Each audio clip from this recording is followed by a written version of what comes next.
Olá, estamos iniciando mais um Cidadania. Eu vou entrevistar a senadora Marta Suplicy, do PT de São Paulo, e o economista Otaviano Canuto, vice-presidente do Banco Mundial. Vamos conversar sobre igualdade de gênero e desenvolvimento, tema que foi objeto de recente estudo divulgado pelo Banco Mundial. Para inspirar nossa conversa, a produção elaborou um vídeo que vamos assistir agora. Presidente do Sindicato dos Taxistas do Distrito Federal, Maria do Bonfim conta como é difícil vencer o machismo do mercado de trabalho. Na hora de a pessoa contratar o serviço, ou seja, vou precisar de um auxiliar para trabalhar comigo, ele não quer mulher. Infelizmente ainda temos essa discriminação hoje. Pesquisa do IPEA mostra que o rendimento médio dos homens brancos chega a R$ 1.491, enquanto que o de mulheres brancas é de R$ 956.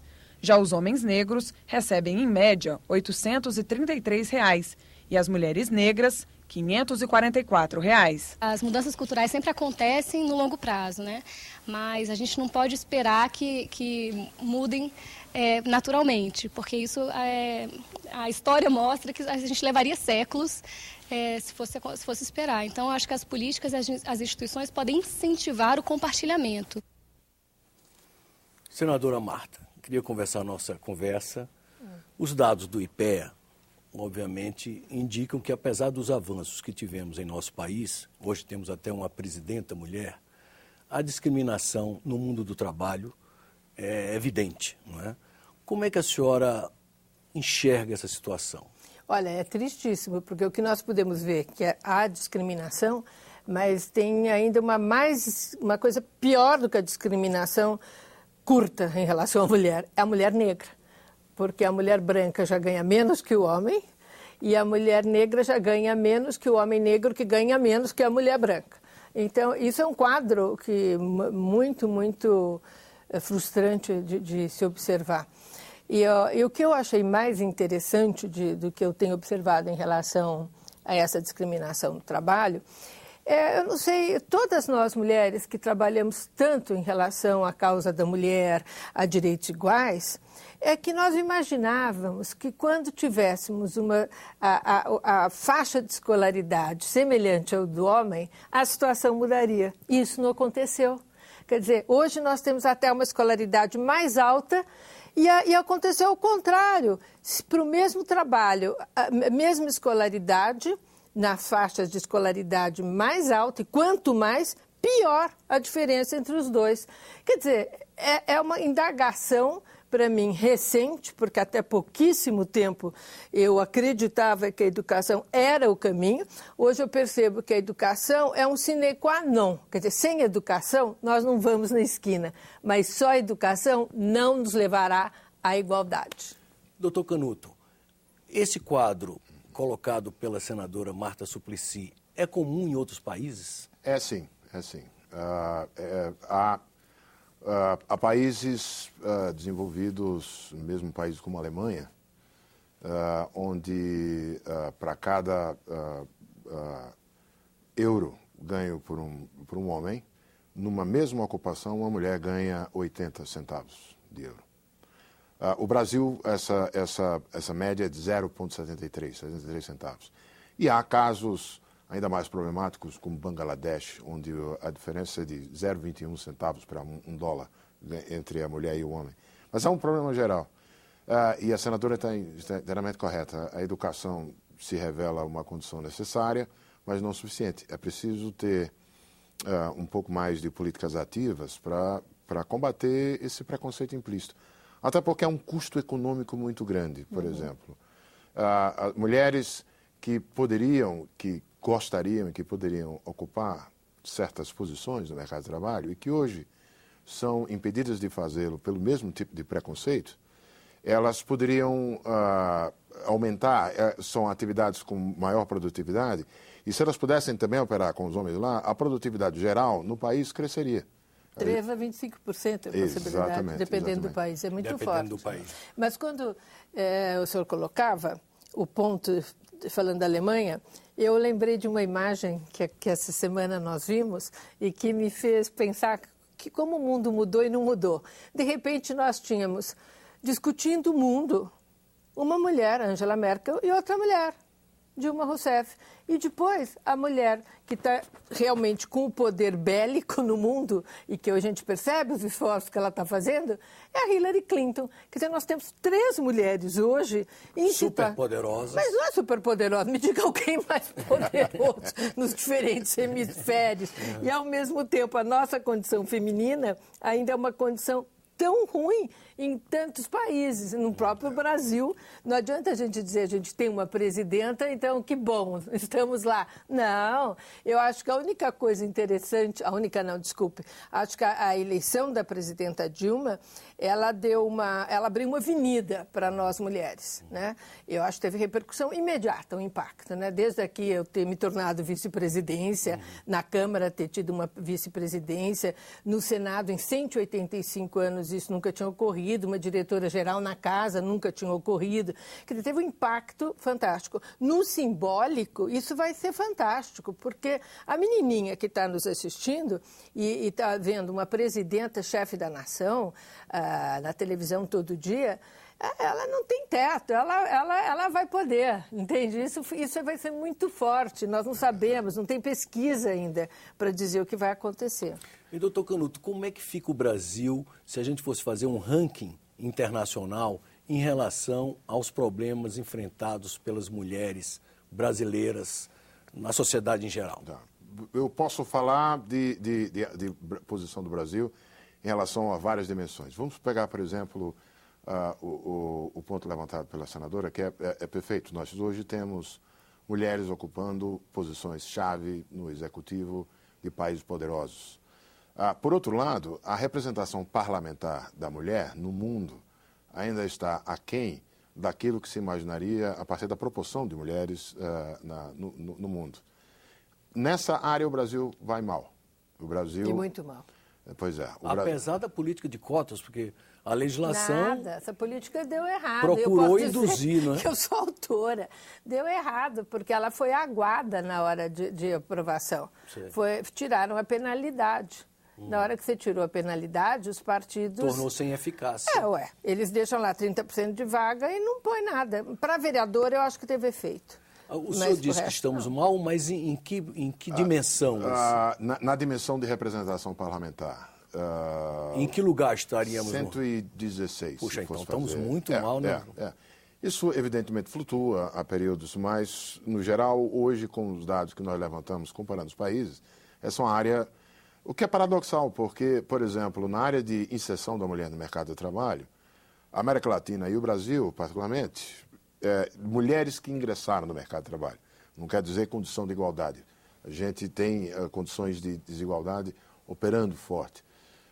Mas pelo menos, na área de empoderamento da mulher, graças a programas como o Bolsa Família, que vem de uma experiência anterior, onde se revelou claramente que o dinheiro dado à mulher na família tinha implicações positivas sobre a altura das crianças, e é isso que instrumentalizou e teve incorporado no Bolsa Família. Hoje a gente, no Banco Mundial, mira o Brasil e transfere essa experiência para outros países.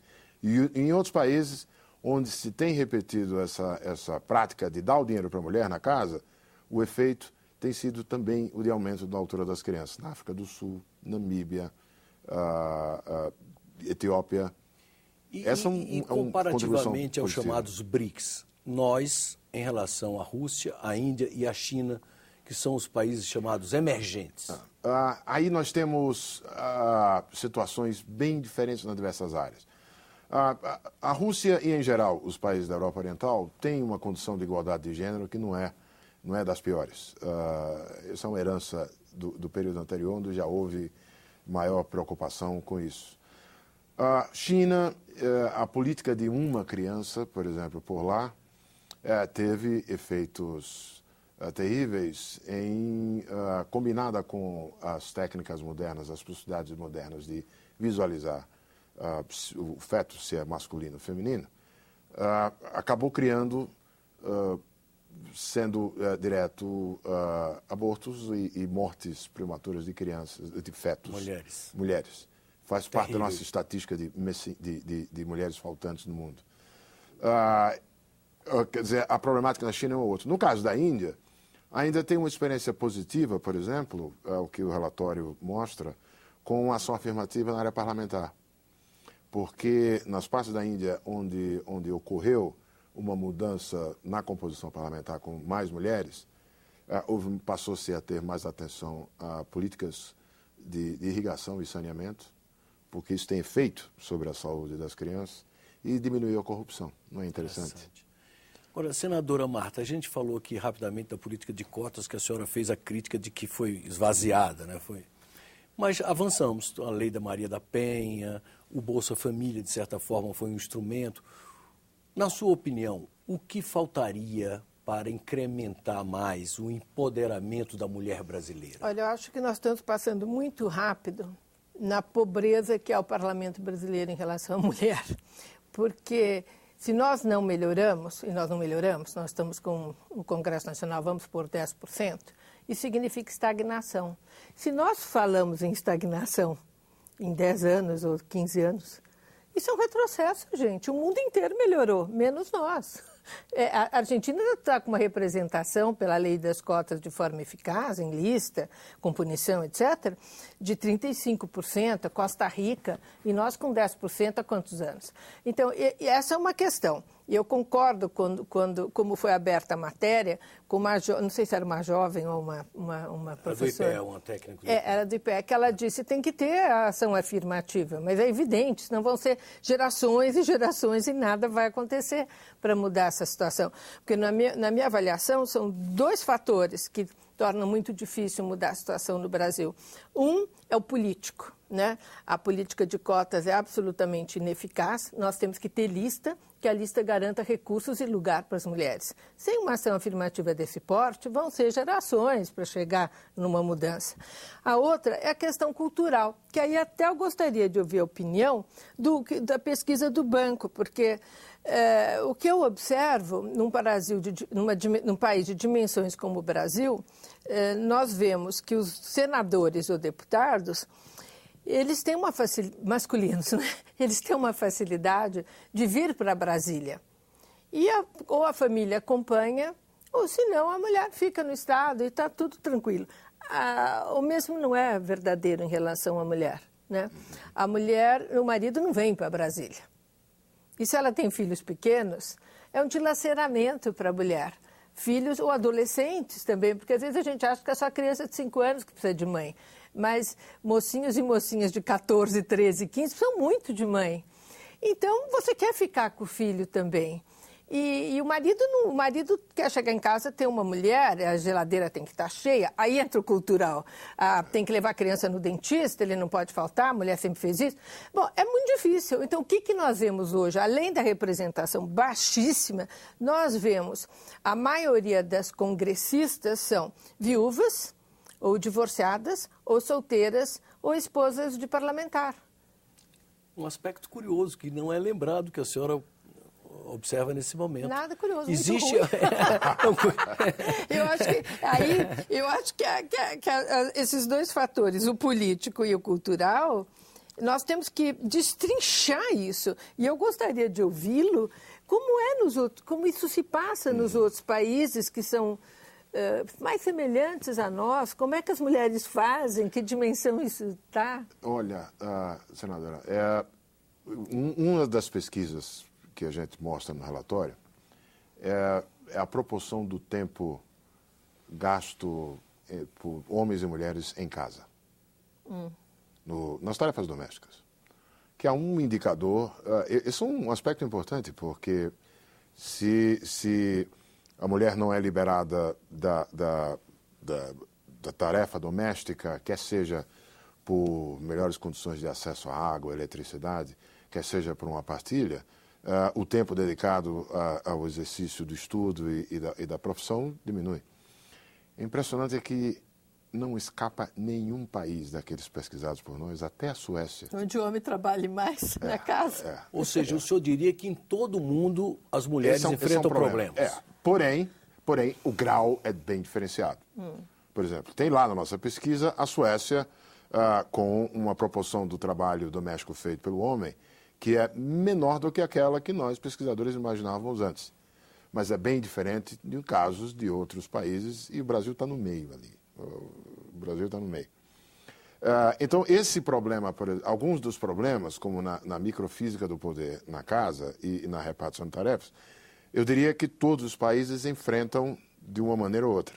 Nesse caso, acho que conscientização e a absorção pela sociedade da importância de ter igualdade, tanto de direitos como também do ponto de vista econômico, é o único meio de conseguir convencer para uma mudança nessa microfísica do poder na família. Por isso que esse relatório, eu acho que a força desse relatório é que a igualdade de gêneros como direito humano em si, nós três aqui, muitos de nossos telespectadores, sem dúvida nenhuma, absorvem e compreendem. Mas o que a gente quer com o relatório é mostrar que, além disso, é um desperdício, uma estupidez econômica deixar a desigualdade de gêneros. Quem sabe, assim, a gente consiga mover mais alguns daqueles que não estão dentro do nosso circuito. Acho que esse dado é um dado que vai falar no bolso das nações, né?